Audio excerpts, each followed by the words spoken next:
Your girl Linda Talaferro, Being Brown at Work Live. Again, of course, I'm going to say this favorite time of the week, and you have yours truly today. I'm going to be talking about resiliency and the connection to emotional intelligence. I know I've shared probably earlier this year. If you following me, you know my word for this year was resilience, the ability to bounce back from whatever obstacle, whatever roadblock was put into your way, whatever situation that you had, having that resiliency to encounter it and then bounce back from it. That's been my word for the year. But what I want to do today is, hey, Monica, thanks for joining live. What I want to do today in this Being Brown at Work Live is specifically talk about the link of resiliency to emotional intelligence. So I put together some information that I'm going to share with you and step through this as we talk about that, because I think it's so critically important that we understand how much the skill of emotional intelligence plays in having a successful career as Black and brown women. I mean, we cannot short side emotional intelligence. It is too critical, too critical. So I want to step through this information with you. So resiliency, word that's been around forever, but it's become probably more prevalent in the last 5 to 10 years. And specifically in the Black and brown community, especially women in the workplace, that is where we have to practice it even more than others because of roadblocks, as I mentioned, because of stallers, because of setback, things that are not in our control. Although it may be part of everyone's career at some point in time, it is definitely much more prevalent in for Black and brown women. So, what does emotional intelligence have to do with this? And, I do a lot of research. I'm sure you do. I read a lot of studies.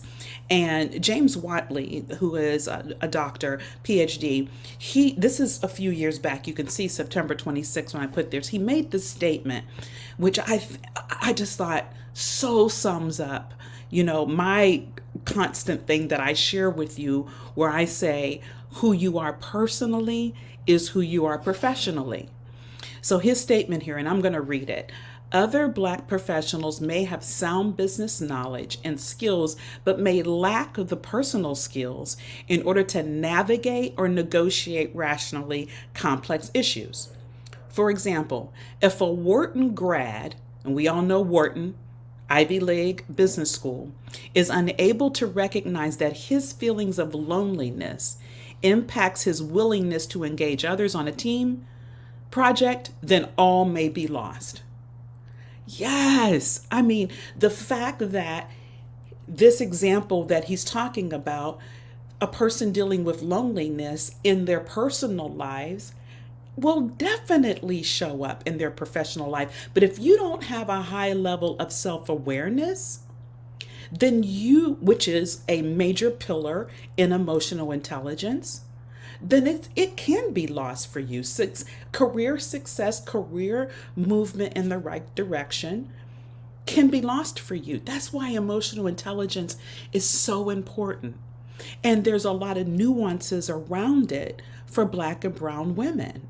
It's not just as simple as self-awareness. We need to be authentically self-aware, knowing who we are as Black women, understanding how we are looked at and viewed in the workplace, in society in general, and being able to, within ourselves and being ourselves, work through that and successfully do so in the workplace. And that's what drives agility, that ability to flex, that ability to move, that ability to go in different directions when you need to. I mean, emotional intelligence is at the root of everything that we do. everything that we do. That's why I wanted to spend some time on it tonight to talk through it during this live. And so let me share the aspects of it. I'm not going to dig deep into all of the four quadrants of emotional intelligence, and I'm sure you've seen this before, but who I am and what I do. I mean, that's basically what emotional intelligence is. I love it. I love to say that it's your being, because you often hear me talk about we focus so much on doing that we forget about the being. In order for us to be resilient, to be able to bounce back, it takes strong emotional intelligence, a deep self-awareness of who we are as Black and brown women. What does our culture bring into play? What does our experiences bring into play? We have the intersectionality of various things, age, gender, race. Within that are how we were brought up. Like I was brought up, work hard, keep your head down, be better than the next person. You have to work hard. You have to be better than everybody else, Linda, because the only way to get anywhere is to be better, because then that makes it equal for you. Not necessarily so, but that's what I was taught. And that's what most brown and Black women were taught growing up. So who am I, right? And then what do? What are my social skills? What are my self-management skills? And I only can be successful at what I do if I completely understand who I am. Completely understand who I am. And the only way I can be resilient and bounce back is to have that deep self-awareness of who I am. And I can do that authentically and being able to be agile at the same time. All ties together. What I've put together myself and how I work with my clients in order to get that deep sense of self-awareness and to really be able to be good at being, you've got to do what I love to call peel back, connect, and grow. My PCG approach. I mean, how do you see yourself right now? Is inclusive of how others see you. And that's probably how you're showing up every day. Is what you believe in your head, what people have told you, and then that's how you show up every day. But the difference is, just think about if you could see yourself clearly, if you really did the deep work and be able to truly see yourself, have that deep self-awareness, and at the same time, get some 360 feedback, get some feedback from your audience so that you know how other people see you, not how you perceive or you think other people see you, but truly knowing how other people see you. And the difference then is when you get to that, then you show up strong. Your being is extremely strong then. And from that point on, there's nothing but growth that takes place. So that's why I'm sharing with you. It is extremely important. If you are going to have a level of resiliency, which is so necessary as Black and brown women in the workplace, it actually is for anyone. Don't get me wrong. Roadblocks and stallers, things happen for everyone, but at a different level, whether it's at a different heightened level or has deep underlying other issues, biases, things that exist for Black and brown women. If we're going to be able to be resilient, which then allows us to be agile and move through this career journey, we have got to make sure that our emotional intelligence is at a whole nother level. Every aspect of emotional intelligence. But it starts with knowing that you know who you are. Who you are. Having that really deep self-awareness. And that is, when I say knowing who you are, that is all the beautiful stuff. Or as it said in the song, all my pretty and my ugly.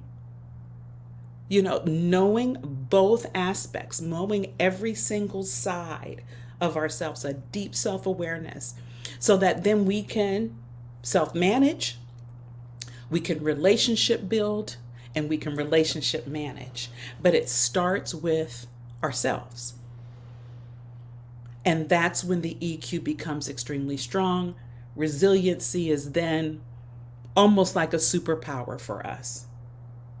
It's innate in us as Black and brown women anyway. Resiliency is, but it becomes even stronger. It becomes that extra muscle that we have when it's rooted in high emotional intelligence. So, how does one support the other? That's exactly how. What's the so what? Why does it make a difference? That's how it makes a difference. We cannot, I don't know how I can continue to stress this more than I have. We have really got to make the connection that who we are personally is who we are professionally. If we don't come to that realization and make that connection, we will continue in these spirals of wondering, hey, why I show up every day and I work hard and it's not making a difference. We will continue to wonder why. We will continue to be confused. We will continue to look left and right and see things happening for others that's not happening for ourselves. It may sound like a simple connection to make, but it's not. It really isn't. It really takes that peeling back that I mentioned earlier and connecting the dots so that you can then grow. You get that aha moment, the light bulb comes on, you connect that who you are personally is who you are professionally, and then you do the work on the being piece. You're part of being because you've been focused so much on doing. And when all that comes together, resiliency is another muscle. And the obstacles, although always will be there, and they're not necessarily easy, but will become manageable for you to move on to the next level and show up in the authentic leader that you know you are. That's the key. We know we have that leadership inside of us. We know we have those skills. It's assuring that everyone else sees those. Hey, Terry, thanks for joining live. Yes, I agree with you. It's letting other people see those in us as well. And until we make that connection, just like Dr. James Watley shared in that piece that I showed you in the study that he did, that young man didn't make the connection to his loneliness and his inability to work on teams. Until we make that connection, we will be forever in this confused spiral, frustrated, not believing we're worth what we truly are. So I would offer to you, start working on your emotional intelligence. I would love to help you. If you need any help, reach out to me, send me a DM. If you're listening to this on the replay, shoot me a message, shoot me an email. Would love to dig a little deeper with you and help you make that connection to who you are personally as who you are professionally and doing some of that peeling back.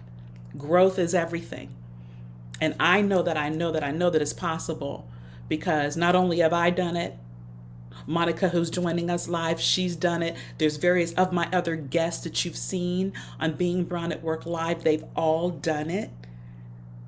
Every single one of them, Black and brown women, they've all done it. So we know that it's possible. Don't let anyone tell you that it's not. If you don't believe, I'll believe for you. How about that?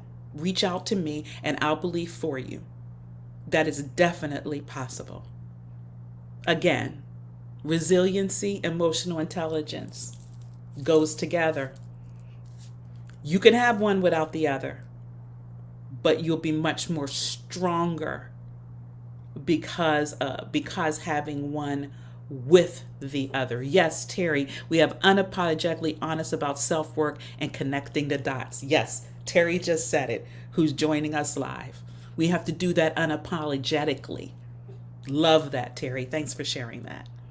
So connect those dots like Terry shared and do the necessary work because you're worth it. That leader within you doesn't have to just stay within you. Have a wonderful rest of your week. Catch me next on Being Brown at Work Live. Take care.